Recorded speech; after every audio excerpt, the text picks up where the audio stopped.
नमस्कार साथियों, top 50 study YouTube channel में आप सभी का स्वागत है। दोस्तों लेकर के आ गए बहुत ही महत्वपूर्ण वीडियो आपके लिए संस्कृत का होने वाला है, क्योंकि आज हम ऐसे प्रश्नों पर चर्चा करेंगे जो बार बार परीक्षाओं में पूछे जाते हैं। संस्कृत पेडागोजी के ऐसे प्रश्न रहेंगे जो आपके लिए बहुत ही उपयोगी है। मेरा निवेदन होगा वीडियो को पूरा देखना, और यदि आप हमारे चैनल के सब्सक्राइबर ना हो तो वीडियो को सब्सक्राइब जरूर कर लें, क्योंकि ये पहला अभ्यास प्रश्न पत्र है। आगे 5 अभ्यास और हम लेकर के आएंगे, वो आप तक पहुँच सके, उसका नोटिफिकेशन आए, इसलिए आप हमसे जुड़े रहें। चलिए दोस्तों शुरुआत करते हैं। मौन वाचनस्य अभ्यासा भवितव्यः।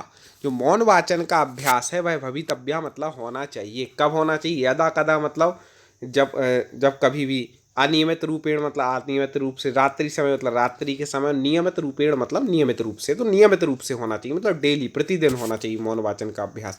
ये व्याख्या सहित दिए हैं, जिसमें समझ में नहीं आएगा उसमें हम समझाते जाएंगे। आगे देखें। भाषा अर्जन और भाषा अधिगम के संबंध में कौन सा कथन सही नहीं है? तो उसमें जो पहला कथन दिया है कि भाषा अधिगम का उद्देश्य रोजगार प्राप्त करना, है बिल्कुल गलत है। रोजगार प्राप्त करने के लिए भाषा का अधिगम नहीं करते, इसलिए वो कथन क्या हो जाएगा? बिल्कुल असत्य हो जाएगा। चलिए और देखते हैं आगे। भाषा सीखने के संदर्भ में कौन सा कथन सही है? भाषा सीखने के संबंध में तो यहाँ पहला कथन दिया, बच्चों द्वारा की गई त्रुटियां यह संकेत करती हैं कि किसी तरह सीखना नहीं हुआ। ये कथन मतलब इसको सही नहीं माना जाए, गलत, सही नहीं है। तो आपको बताया इसका डी सही हो जाएगा। इसको सुने ध्यान से। सीखना उस वातावरण में प्रभावी होता है जो संवेगात्मक रूप से सकारात्मक हो और विद्यार्थियों को संतुष्ट करने वाला। मतलब सकारात्मक वातावरण और विद्यार्थियों को संतुष्ट करने वाला वातावरण हो तो बच्चे अच्छे से सीख सकते हैं। आगे देखें। NCF 2005 अनुसारम काल्पनिक चिंतनार्थम एवं च साक्षरता द्वारा ज्ञानार्जनम मन्यते। मतलब NCF 2005 के अनुसार कल्पना चिंतन एवं साक्षरता द्वारा ज्ञान का अर्जन किस में समाहित है? तो वह है मातृभाषा में। मातृभाषा के माध्यम से होता है। और देखें, बहुत महत्वपूर्ण है। ऐसे ही क्वेश्चन आपके उसमें पेपर में देखना आप आएंगे, इसलिए आप इस वीडियो को लाइक एक बार जरूर कर दें और चैनल को सब्सक्राइब कर लें। तो अगला, भवान पृच्छतु अस्माकं लक्ष्यम किम। आप पूछते हो हमारा लक्ष्य क्या है? अहम एकेन पदेन उत्तरम वदामि, में एक पद में उत्तर देता हूँ। विजयाः, विजय। एतादृशा प्रश्न है। कैसा प्रश्न है? सहजः, ये सहज प्रश्न है कि आप पूछते हैं कि हमारा लक्ष्य क्या है, तो मैं उत्तर देता हूँ विजय। आगे देखें। भाषाधिगमने बहुभाषिकत्वं भवति। भाषा अधिगम के समय में बहुभाषात्मकता क्या है? ये बाधा उत्पन्न करती है। बहुभाषात्मकता क्या होती है? बाधा उत्पन्न करती है, बाधा भाषा अधिगम के समय में। आगे देखें।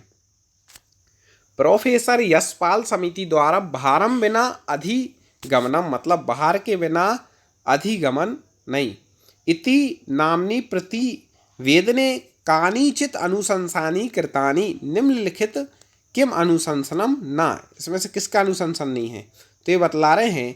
हिंदी में देख लेते इसको। प्रोफेसर यशपाल समिति द्वारा बिना भार के अधिगम इस भाग से प्रतिवेदन दिया है जिससे कुछ अनुशंसाएं प्रदान की गई। इनमें निम्नलिखित अनुशंसा सम्मिलित नहीं है। क्या? शिक्षण अधिगम प्रक्रिया गतिविधि आधारित और मनोरंजन पूर्ण होता है। ये इसमें सही नहीं है। ठीक है, आगे देखते हैं ऐसे ही महत्वपूर्ण प्रश्न। चलिए, कई दोस्त कहते हैं कि सर जब हिंदी में प्रश्न आते हैं तो मैं समझ लेता हूँ, लेकिन संस्कृत के नहीं बन पाते। आप चिंता नहीं करें, आप हमारे इन प्रैक्टिस सेट को पढ़ेंगे तो आपको संस्कृत के प्रश्न भी समझना आ जाएगा कि वो पूछ क्या रहे। इसलिए मेरा निवेदन होगा वीडियो को पूरा देखिएगा। चले आगे। प्रभावी अधिगमनाय छात्रा कीदृशा भवतु भवेयु। मतलब प्रभावी अधिगम के लिए छात्र कैसा होना चाहिए? तो इसका पहली है जिज्ञासा पूर्णा सक्रिय च। मतलब जिज्ञासा पूर्ण और सक्रिय होना चाहिए। ठीक है, उसका जिज्ञासा होनी चाहिए, सक्रिय, तो अच्छा प्रभावी अधिगम होगा। और देखें। निम्नलिखितेषु किम कथनम असत्यम। स्वायत्त शिक्षार्थिना ते एव ए। निम्नलिखित कथनों में कौन सा कथन असत्य है?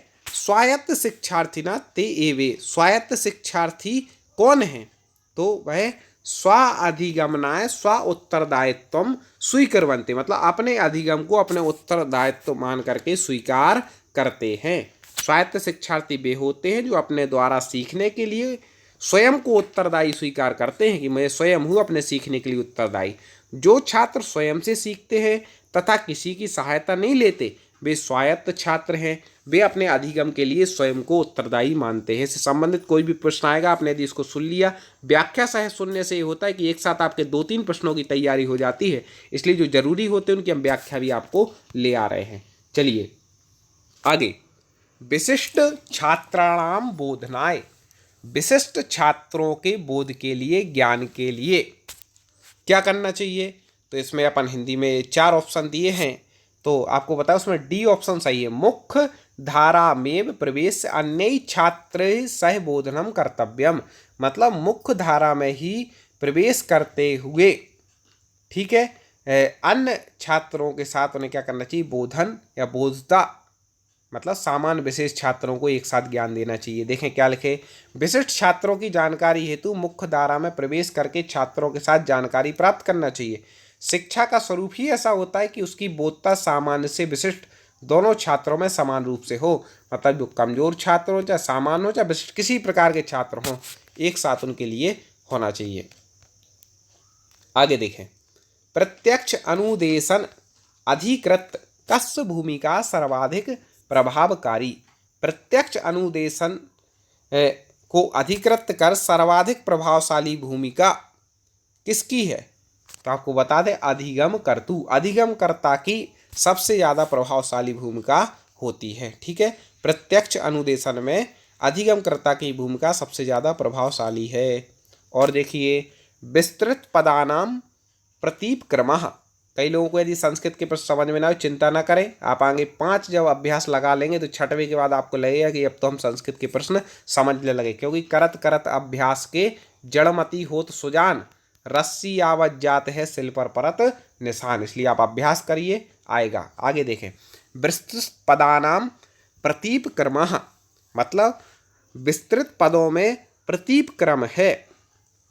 इसमें से कौन सा है प्रतीप क्रम, तो इसमें से है, इसका हो जाएगा डी, चोरह चुरती।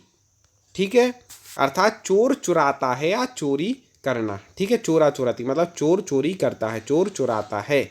एक ऐसा है विस्तृत पदानाम प्रतीप क्रम है। ठीक है, आगे चलिए और देखते हैं, परिप्रक्षा आधारितम अधिगमम, मतलब परिप्रक्षा आधारित अधिगम छात्रों को कैसे प्रेरित करता है।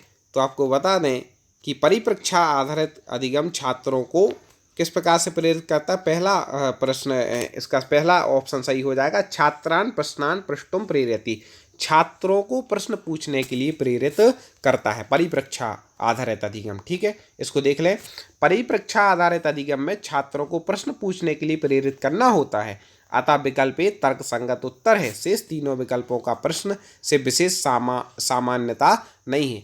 एक और कभी भी चीज़ आप याद रखना, जब भी पेडागोजी की आप पेपर दे रहे हों तो आपको ऐसा लगेगा कि इसमें 3 ऑप्शन सही लग रहा है, 4 सही लग रहा है, तो आपको उसमें से बिल्कुल परफेक्ट वाला, आपको उससे जो संबंधित उसका नज़दीकी वो आपको ढूंढ के आंसर लगाना है। आगे देखें, भाषादि ग्रहण समये धारा प्रभायता नाम, भाषा अधिग्रहण के समय धारा प्रभावता क्या है।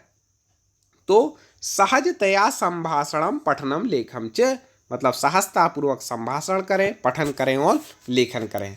देख लें व्याख्या में क्या करें, यदि भाषा का ग्रहण विद्यार्थी कर रहा है तो उस समय भाषा पर स्वाभाविक रूप से रुचि, बोलने का कौशल, पढ़ने और लिखने की अभिरुचि, ये सभी भाषा अध्ययन की धारा प्रभावशीलता संकेतक कहलाते हैं।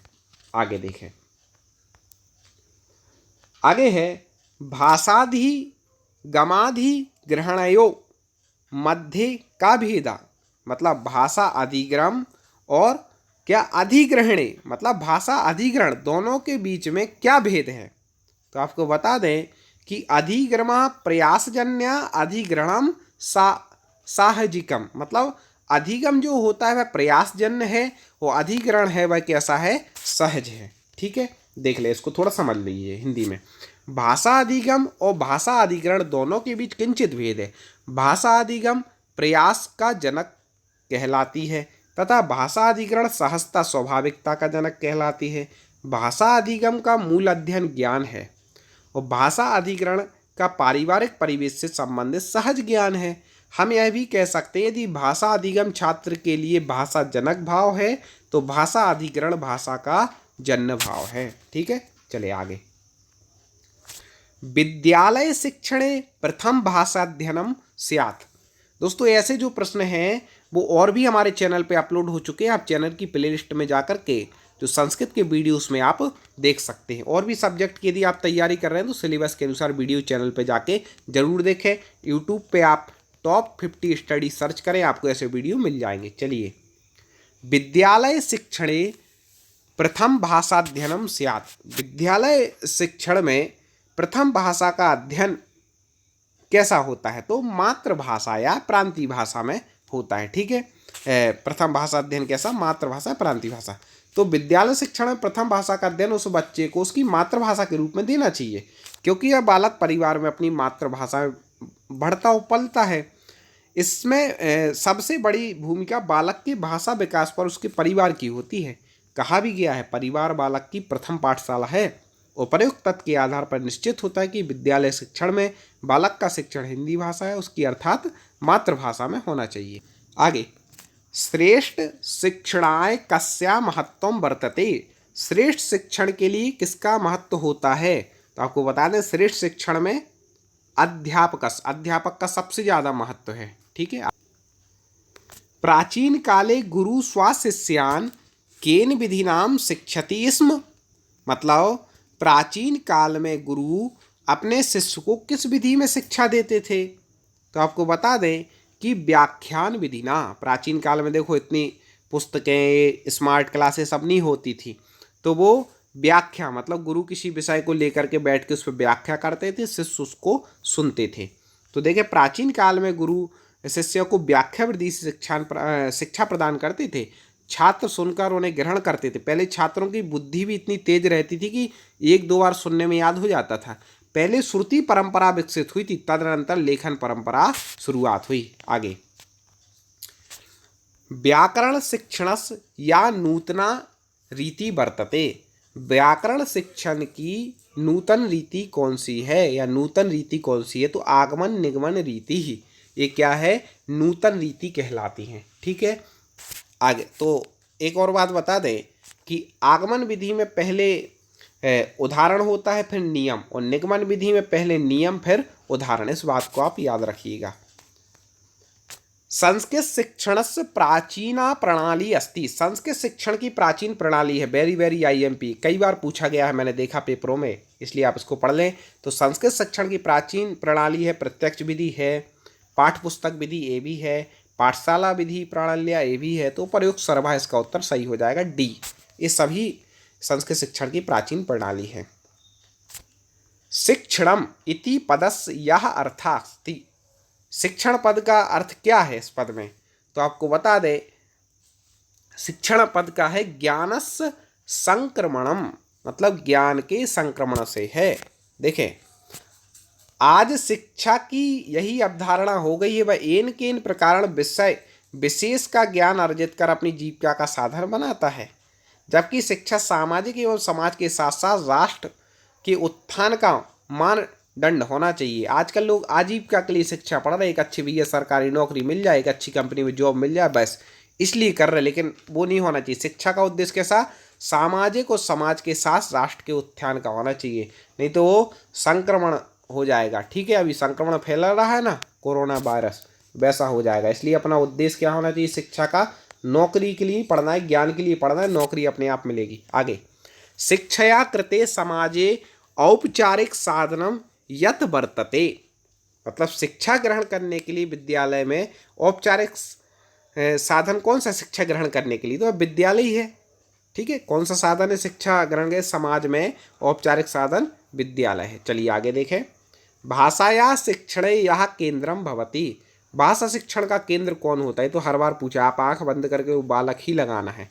भाषा शिक्षण का केंद्र कौन है, बालक, याद रखिएगा, बहुत ही वेरी IMP क्वेश्चन है।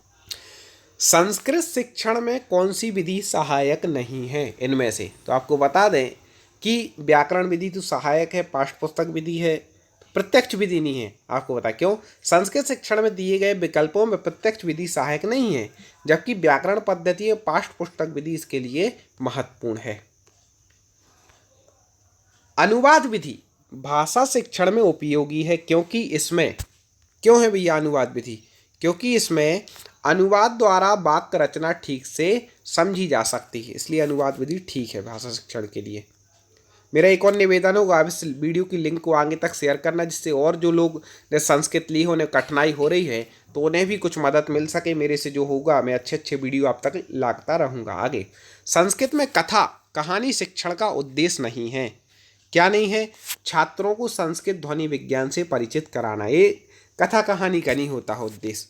ठीक है, तो संस्कृत शिक्षण एक विधि कहानी शिक्षण है, जो है उद्देशित करती कहानी शिक्षण से बच्चों में कल्पना शक्ति का विकास करना उसका प्रमुख उद्देश्य है। ध्वनि विज्ञान नहीं सिखाता, वो तो व्याकरण सिखाएगा। इसी तरह छात्रों की तर्क शक्ति को विकसित करना, छात्रों का उत्तम चरित्र निर्माण करना आदि भी सम्मिलित हैं कहानी शिक्षण में। अतः यहाँ पर छात्रों को संस्कृत ध्वनि विज्ञान से परिचित कराना शिक्षण उद्देश्य कदापि नहीं हो सकता। ठीक है, ध्वनि विज्ञान का है। आगे, पहले नियम बताकर उदाहरण दिया जाता है। अभी हमने बताया था कि पहले नियम फिर उदाहरण निगमन विधि में। अभी याद कैसे रखें? कई लोग बोले हम कंफ्यूज हो जाते हैं, तो आप याद रखना निगमन में नी पहले है, तो जिसमें पहले नियम आता है वो क्या हो जाएगी? निगमन विधि, और जिसमें उदाहरण पहले आता है वो आगमन विधि। ऐसे याद रखें। आगे, हितोपदेश का संबंध किस विधि से है? तो आपको बता दें, हितोपदेश का संबंध कहानी कथन विधि से है। ठीक है, कहानी के माध्यम से क्या किया जाता है? हित का उपदेश दिया जाता है। संस्कृत का अध्यापक एक एक शब्द का अर्थ स्पष्ट करता है। किस विधि में? व्याख्या विधि में। ठीक है, वो अध्यापक होगा। आपको ये जब पेपर देने बैठो, आपको ये सोचना है कि आप एक संस्कृत के अध्यापक है, उस समय आप क्या करेंगे, तो उसको आधार लेकर के पेडागोजी के आंसर लगाए जाते हैं। और देख लीजिए, पहले उदाहरण प्रस्तुत किए जाएं, बाद में नियम, यह शिक्षण का सूत्र है। ठीक है, तो यह है विशेष से सामान्य की ओर। ठीक है, क्योंकि आगमन विधि कैसी होती? विशेष से सामान्य की ओर। ठीक है, तो पहले बहुत सारे उदाहरण दिए जाते हैं, फिर सामान्य नियम की ओर जाया जाता है। ठीक है, 30 प्रश्न होगा। मैं एक प्रश्न आपको दे रहा हूँ, जो आपको इसमें कमेंट में उत्तर बताना है, हल करना है।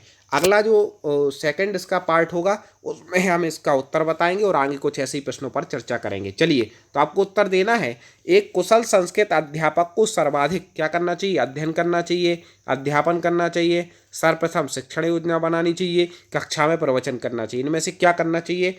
मुझे उम्मीद है आप कमेंट में ABCD में से उत्तर जरूर देंगे। साथ ही साथ इसके वीडियो की लिंक को आगे तक शेयर करेंगे, चैनल को सब्सक्राइब करेंगे, वीडियो को एक बार लाइक जरूर करेंगे। दोस्तों, अगले वीडियो के साथ पुनः मुलाकात होगी। जय हिंद।